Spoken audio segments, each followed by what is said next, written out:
Praise the Lord. இந்த November மாதத்தில் 14ஆம் தேதியாகிய இந்த வியாழக்கிழமையின் காலை வேளையில் தேவ சமூகத்தில் வந்திருக்கிற ஒவ்வொருவரையும் கர்த்தர் தாமே ஆசீர்வதிப்பாராக.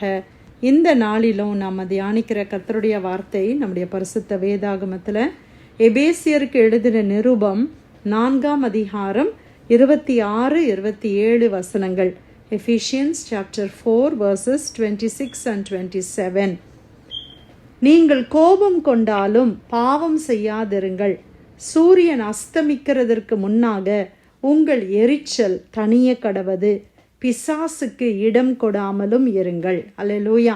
கர்த்தருடைய அருமையான இந்த வார்த்தைக்காக இந்த காலை வேளையில் நம்ம தேவனை ஸ்தோத்திரிக்கலாமா? ஆண்டவருடைய வார்த்தையிலே கர்த்தர் என்ன சொல்லுகிறார்? நீங்கள் கோபம் கொண்டாலும் பாவம் செய்யாதிருங்கள். கோபம் கொள்வது தவறா?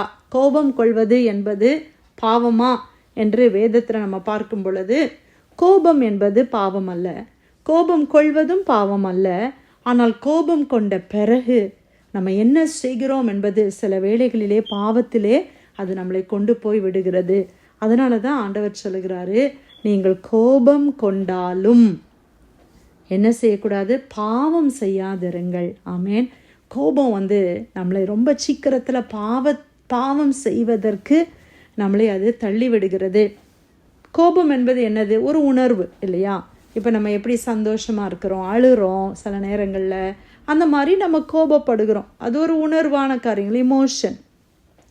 ஆனால் இந்த கோபத்துக்கு பிறகு நம்ம என்ன செய்கிறோம்? யோசித்து பாருங்கள். ஒருத்தர் மேலே நம்மளுக்கு கோபம் வருதுன்னு வைங்களேன். அப்போ நம்ம அதுக்கு அடுத்த ஸ்டெப் என்னது அப்படின்னா, நிறைய நேரம் என்ன பண்ணிடுவோம்னா, தேவையில்லாத வார்த்தைகளை நம்ம பேசி விடுகிறோம். சிலர் கையில் ஏதாவது இருக்கிறத தூக்கி எரிஞ்சு அப்படிலாம் செய்து விடுகிறார்கள்.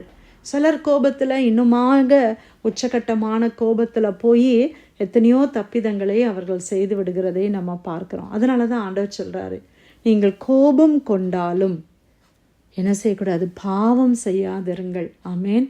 பாவம் செய்யக்கூடாது. அதுதான் ரொம்ப முக்கியம் பிரியமானவர்களே. கோபப்படுகிறது தவறல்ல.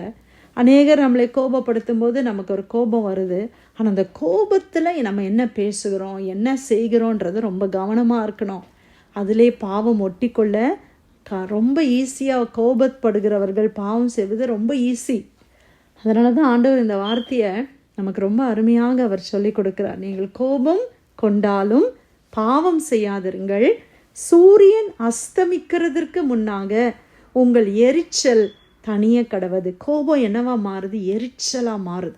எரிச்சல்னா என்னது? ஒரு இரிட்டேஷன். சில நேரத்தில் பார்த்திங்கன்னா அப்படியே நம்மளுக்கு கோபம் இருந்துக்கிட்டே இருக்கிற மாதிரி இருக்குது. அது என்னென்னா, இப்போ அக்கினி இருக்குதுன்னு வச்சுக்கோங்களேன். இப்போ அந்த விறகு பற்றி நெருப்பு மூட்டுறாங்க இல்லையா? அந்த நெருப்பு அணைஞ்சு போனால் கூட அந்த விறகுல என்ன இருக்கும்? கொஞ்சம் கொஞ்சம் அந்த அக்கினியினுடைய இது இருக்குது இல்லை? அதுதான் எரிச்சல். அந்த எரிச்சல் இருக்கும்போது எல்லாத்துக்கும் எரிஞ்சு எரிஞ்சு விழுறது. சில நேரத்தில் அப்படிப்பட்டவர்களாக நம்ம இருக்கிறோமா? யோசித்து பாருங்கள். நிறைய நேரம் நம்ம என்ன சொல்கிறோன்னா, எனக்கு இப்படி இருக்குது, அப்படி இருக்குது, அதனால இப்படி எரிச்சல் அப்படிலாம் சொல்கிறோம். ஆனால் ஆண்டவர் சொல்லாரு, எரிச்சல் அடையக்கூடாது. நம்ம காயினுடைய காரியத்தை பார்க்கும்போது அவன் எரிச்சலாக இருக்கிறான். அவனுடைய தம்பி, அவனுடைய சகோதரனுடைய காணிக்கை ஆண்டவர் அக்செப்ட் பண்ணிட்டாங்கன்னு உடனே அவனுக்குள்ள எரிச்சல். அதை ஆண்டவர் பார்த்து பேசுகிறத நம்ம பார்க்குறோம். இப்போ எரிச்சலாக நம்ம இருக்கக்கூடாது. எரிச்சல் என்ன செய்யணும்? நம்மளை விட்டு அகன்று போக வேண்டும். அதுக்கு ஆண்டவர் ஒரு டைம் கொடுக்குறாரு. என்ன டைம் கொடுக்குறாரு?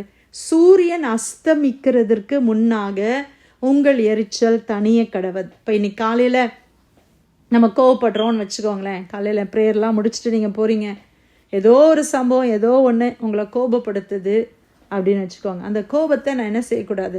அப்படியே கண்டினியூ பண்ணிக்கிட்டே இருக்கக்கூடாது. அடுத்த நாள் வரைக்கும் நான் கண்டினியூ பண்ணக்கூடாது. இன்னைக்கு நைட்டு வந்துருச்சுன்னா கோபம் அதோட முடிஞ்சிடணும். அதுதான் ஆண்டவர் சொல்லுகிறார். ஆமேன். இப்படி ஒரு பிரின்சிபல் நமக்கு இருந்துச்சுன்னா நம்ம எவ்வளோ சமாதானமாக இருக்கலாம் இல்லையா? கோபப்படுகிறது ஓகே, ஆனால் அந்த நைட்டுக்குள்ளே நீங்கள் அன்றைக்கி நைட்டு ஜெபம் பண்ணுறீங்க பார்த்தீங்களா, முழங்கால் படுறீங்கல்ல, அந்த டைமில் உங்கள் கோபம்லாம் தணிஞ்சு போயிடணும். அப்படியே அணைந்து போய் விட வேண்டும். அது தணிந்துடணும்.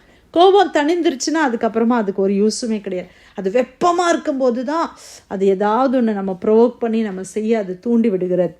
அது தணிந்து போய்விட வேண்டும். ஆமேன். சூரியன் அஸ்தமிக்கிறதற்கு முன்பாக உங்களுடைய எரிச்சல் தனிய கிடையாது. யார் மேலேயும் நம்ம கோபத்தோடு தூங்க போகக்கூடாது. யார் வேணாலும் சோஷியல் மீடியாவில் சிலர் எதாவது சொல்லலாம், இல்லை பிள்ளைங்க ஏதாவது பண்ணலாம், கணவனாக இருக்கலாம், மனைவியாக இருக்கலாம், மாமியாராக இருக்கலாம், இல்லை ஃப்ரெண்ட்ஸாக இருக்கலாம், இல்லை நம்ம கூட இருக்கிற நெய்பர்ஸாக இருக்கலாம், இல்லை வேலை ஸ்தலத்தில் உள்ள பாஸாக இருக்கலாம், யாருனாலும் இருக்கலாம். பிரியமானவர்களே, யார் உங்களை கோபப்படுத்தினாலும் அந்த எரிச்சலோடு கூட நீங்கள் நைட்டு தூங்க போகக்கூடாது. நம்ம நைட்டு தூங்க போகிறதுக்கு முன்னால் எல்லா கோபம், எரிச்சல் எல்லாத்தையும் நம்ம விட்டுறணும். எல்லாரையும் மன்னிச்சிடணும். எல்லாரையும் மன்னிப்பை நாம் பெற்றுக்கொண்டு சமாதானத்தோடு நம்ம படுக்கைக்கு செல்ல வேண்டும். ஏனென்றால் நாளைய தினம் என்பது நமக்கு உத்தரவாதமான நாள் அல்ல. நைட்லேயே எத்தனை பேர் மரித்து போகிறத பார்க்குறோம் இல்லை? கோபத்தோடு நம்ம படுக்கைக்கு போய் அன்றைக்கி ஒருவேளை நம்மளுடைய நாளாக இருந்துச்சுன்னா நம்ம பரலோகத்துக்கு போக வேண்டும் அல்லவா? நம்ம கோபத்தோட பெட்டுக்கு போகக்கூடாது, நைட்டு ஸ்லீப்புக்கு போகக்கூடாது. சூரியன் அஸ்தமிக்கிறதற்கு முன்பாக உங்கள் எரிச்சல் தனிய கடவுது. அப்படி ஒருவேளை எரிச்சல் தனியலைன்னா அடுத்த வசனம் என்ன சொல்லுது? பிசாசுக்கு இடம் கொடாதிருங்கள். இப்போ ஏன் ஆண்டவர் இதை சொல்கிறாரு? கோபம் ரொம்ப ஈஸியாக பிசாசு உங்களுக்குள்ளே வர்றதுக்குரிய வாசலை உண்டு பண்ணுகிறான். அதனால் இந்த கோபத்தை நீங்கள் என்ன செய்திருங்க? அடக்கிருங்க. கோபத்தை தணிஞ்சிடட்டும். கோபத்தை நீங்கள் அப்படியே அடுத்த நாளுக்கு நீடிச்சிட்டிங்கன்னா யார் உள்ளே வருகிறா? பிசாசுக்கு அது இடம் கொடுத்து விடுகிறது. பிசாசுக்கு இடம் கொடுத்து விடாதீர்கள் என்று கர்த்தர் சொல்லுகிறார். ஆண்டவர் வார்ன் பண்ணுறார். ஆண்டவர் நம்மளை எச்சரிக்கிறாரு. கோபத்தோடு நீ படுக்கைக்கு போனீன்னா அவனுடைய மைண்டில் பிசாசு என்ன செய்கிறான்? பலவிதமான காரியத்தை அவன் உள்ளே போட்டு அதை பண்ணிடலாம், இதை பண்ணிடலான்னு நம்மளை போட்டு அவன் என்ன பண்ணுறான்? அநேக காரியங்கள். பிசாசு உள்ளே வந்துட்டான்னா அவன் எதுக்கு வர்றான்? நமக்கு எல்லாம் தெரியும். நம்மளை அழிக்கிறதுக்கு வர்றான். நம்ம சமாதானம் இருக்கிற கொஞ்ச நெஞ்ச சமாதானத்தையும் சந்தோஷத்தையும் திருடவும் அழிக்கவும் கொல்லவும் தான் அவன் வருகிறான். அதனால் பிசாசுக்கு இடம் கொடாதிருங்கள். அல்லேலூயா. நிறைய நேரம் பிசாசு வந்துட்டான், பிசாசு போராட்டம். அப்போ பிசாசுக்கு யார் இடம் கொடுத்தது? நம்மளை ஆண்டவர் பாதுகாப்பாக வச்சிருக்கிறாரு. ஆண்டவருடைய இரத்தத்தின் மறைவில் நம்மளை பாதுகாப்பாக வச்சிருக்கிறாரு. அப்போ நம்ம தானே பிசாசுக்கு இடம் கொடுக்குறோம். கோபப்படும் போது, எரிச்சல் படும்போது, பொறாமையான காரியங்களை நம்ம செய்யும்போது, சூதுவாதுகளை பேசும்போது, புரளிகான காரியங்களை பேசிக்கொண்டு இருக்கும்போது, மற்றவங்களை பற்றி இழிவாய் பேசும் பொழுது பிசாசுக்கு நம்ம இடம் கொடுக்குறோம். அப்புறமா ஐயோ என் வீட்டில் இவ்வளோ பிரச்சனை, இப்படி இருக்குது, அப்படி இருக்குது அப்படின்னு நம்ம சொல்கிறோமே. அதான் ஆண்டவர் சொல்றாரு, பிசாசுக்கு என்ன செய்திடாதீங்க? இடம் கொடுத்துறாதீங்க. அதிகமாக ஜெபிக்கிறோமே. நம்ம ஜெபிக்கும் போது நல்லா ஜெபிக்கிறோம். ஆனால் ஜெபத்தை முடிச்சுட்டு நம்ம லைஃப்பை நம்ம லீவ் பண்ணும்போது ஆவியின் கனிகள் நம்மளிடத்துல இல்லையே. அதைத்தான் ஆண்டவர் நம்மளிடத்துல எதிர்பார்க்கிறார். கோபம் படுகிறதல்ல, கோபத்தை தணிந்து போக நான் முயற்சி எடுக்க வேண்டும். அல்லேலூயா. யார் வேணாலும் நம்மளை கோபப்படுத்தலாம். இன்றைக்கி பிள்ளைங்க எல்லாருமா சேர்ந்து ஒரு காரியத்தை முடிவெடுக்கணும்னா எல்லாரும் ஒரு ஒப்பீனியன் சொல்லுவாங்க. ஒருத்தர் எழும்பி போவாங்க. எத்தனையோ காரியங்கள் குடும்பத்தில், வேலை ஸ்தலங்களில் நடக்கிறத நம்ம பார்க்குறோம். ஆனால் அந்த கோபத்தை நாம் வைத்துக்கொண்டே இருக்கக்கூடாது. அந்த கோபம் தணிந்து போய்விட வேண்டும். அதையே நினச்சிக்கிட்டே இருக்கக்கூடாது. அது அப்படியே தணிஞ்சு போக நாம் முயற்சி எடுக்க வேண்டும். அல்லேலூயா. சமாதானத்தை காத்துக்கொள்ள நாம் தான் முயற்சி எடுக்கணும். சமாதானம் தானாக வராது. சமாதானத்தை கொலைக்கிறதுக்கு நிறைய காரியங்கள் போராடுகிறது.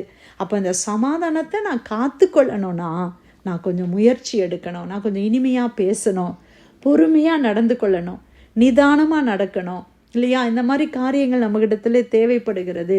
கோபத்தோடு கூட படுக்கைக்கு போகக்கூடாது. கோபம் தணிந்து போக வேண்டும். எரிச்சல் தணிந்து போக வேண்டும். பாவம் செய்து விடக்கூடாது. ஹல்லேலூயா.